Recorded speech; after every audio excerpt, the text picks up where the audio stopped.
Hi, my name is Connor Bates. I'm your field safety technician. Today I will share the information about hydrogen sulfide. Hydrogen sulfide, referred to as H2S, is an extremely hazardous gas, even at low concentrations. The gas is colorless and has a rotten egg smell.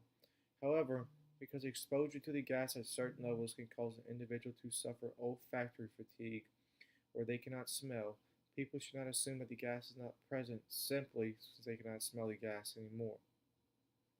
Hydrogen sulfide is extremely flammable and can also exist as a liquid compressed gas. The gas is heavier than air, so it tends to accumulate in low-lying areas and closed areas such as manholes and sewer lines. Hydrogen sulfide is sometimes also referred to as sewer gas, stink damp, swamp gas, or manure gas. Hydrogen sulfide occurs naturally in crude petroleum, natural gas, and hot springs. It is also produced naturally from decaying organic matter such as human and animal waste. Many industrial activities also produce hydrogen sulfide. A few examples are petroleum and natural gas drilling, sewer and wastewater treatment, textile manufacturing, paper mills, and mining. The primary route of exposure of hydrogen sulfide is inhalation. The gas is rapidly absorbed by the lungs. Skin absorption is minimal. The health effects from hydrogen sulfide depend on the level of exposure and duration of exposure.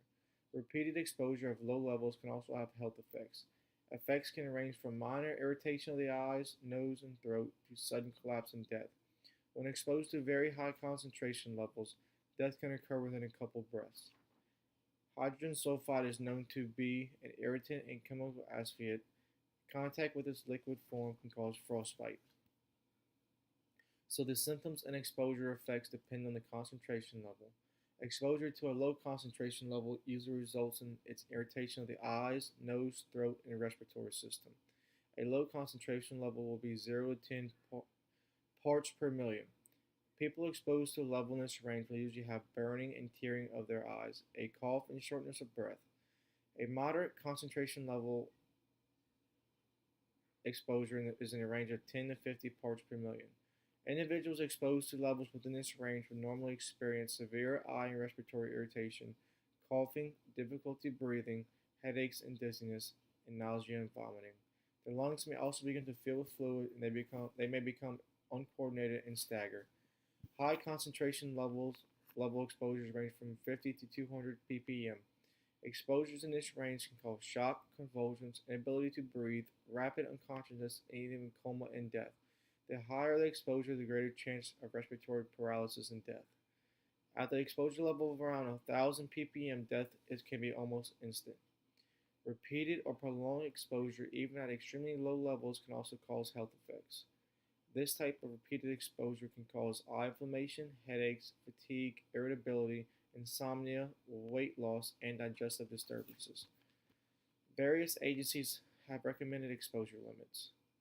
The National Institute for Occupational Safety and Health has a recommended exposure limit of 10 ppm with a 10-minute ceiling. The American Conference of Government Industrial Hygienists has a threshold limit of 1 ppm as an 8-hour time weighted average, and a short-term exposure of 5 ppm. The Occupational Safety and Health Administration has a permissible exposure limit of 20 ppm ceiling. However, they do include an exception. If no other measurable exposure occurs during an 8-hour work shift, exposure may exceed 20 ppm, but not exceed 50 ppm for a single time period up to 10 minutes.